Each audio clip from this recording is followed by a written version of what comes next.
आइए देखते हैं खबरें विस्तार से। प्रधानमंत्री नरेंद्र मोदी 2 दिन की यात्रा पर भूटान पहुंच गए हैं।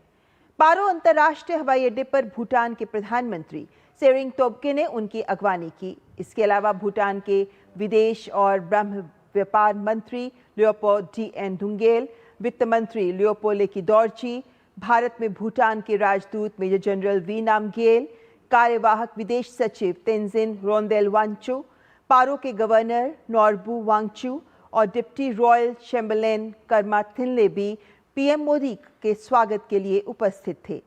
यात्रा का उद्देश्य भूटान के साथ विशेष मैत्री और सहयोग संबंधों को और मजबूत करना है।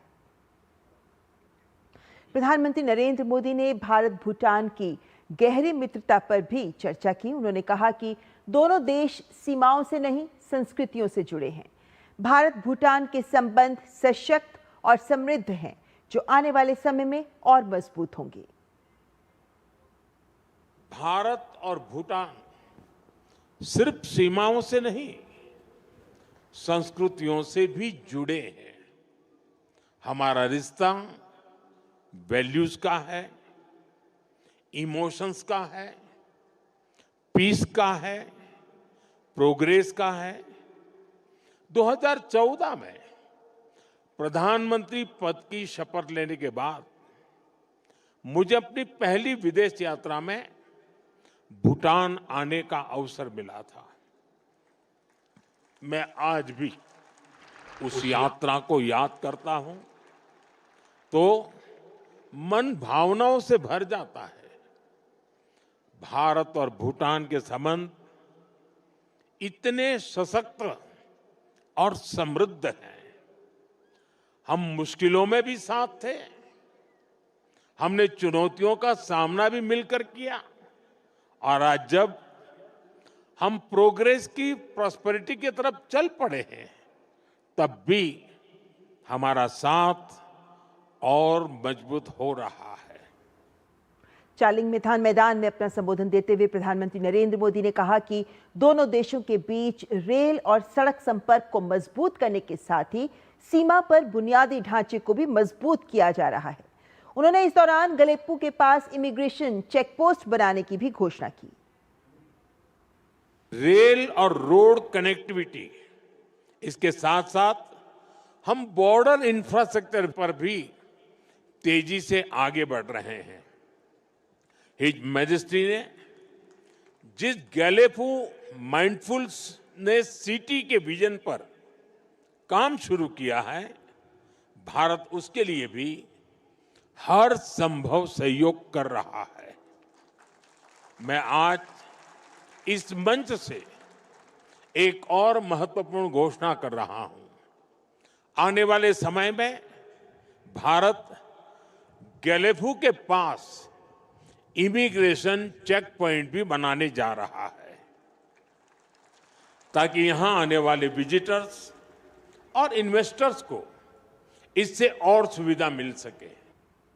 दोनों देशों की ऊर्जा साझेदारी को बढ़ावा देते हुए पुंतसांगचू द्वितीय जल विद्युत परियोजना का जिक्र करते हुए पीएम मोदी ने कहा कि लंबे समय तक रुके हुए एक और जल विद्युत परियोजना पर काम शुरू हो गया है।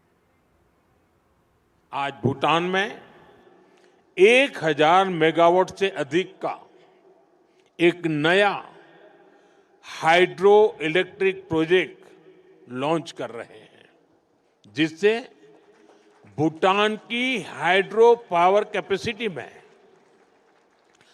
40% की बढ़ोतरी हुई है। इतना ही नहीं, लंबे समय से रुके हुए एक और हाइड्रो इलेक्ट्रिक प्रोजेक्ट पर भी फिर से काम शुरू होने जा रहा है। और ये हमारी पार्टनरशिप सिर्फ हाइड्रो इलेक्ट्रिक तक सीमित नहीं है। अब हम सोलर एनर्जी में भी एक साथ बड़े कदम उठा रहे हैं। प्रधानमंत्री नरेंद्र मोदी ने दिल्ली की घटना पर गहरा खेद व्यक्त किया है। उन्होंने भूटान में कहा कि वे वहां भारी मन से मौजूद हैं और कल रात की घटना की जांच में जुटे महत्वपूर्ण लोगों के साथ निरंतर संपर्क में रहे। उन्होंने बताया कि मामले में जानकारियों के तार जोड़े जा रहे हैं और इस षड्यंत्र की तह तक जाया जाएगा। यहाँ बहुत भारी मन से आया हूं। कल शाम दिल्ली में हुई भयावह घटना ने सभी के मन को व्यथित कर दिया है। मैं पीड़ित परिवारों का दुख समझता हूं। आज पूरा देश उनके साथ खड़ा है। मैं कल रात भर इस घटना की जांच में जुटी सभी एजेंसियों के साथ, सभी महत्वपूर्ण लोगों के साथ संपर्क में था, विचार विमर्श चलता था, जानकारियों के तार जोड़े जा रहे थे। हमारी एजेंसियां इस षड्यंत्र की तह तक जाएगी। इसके पीछे के षड्यंत्रकारियों को बख्शा नहीं जाएगा। All those responsible will be brought to justice.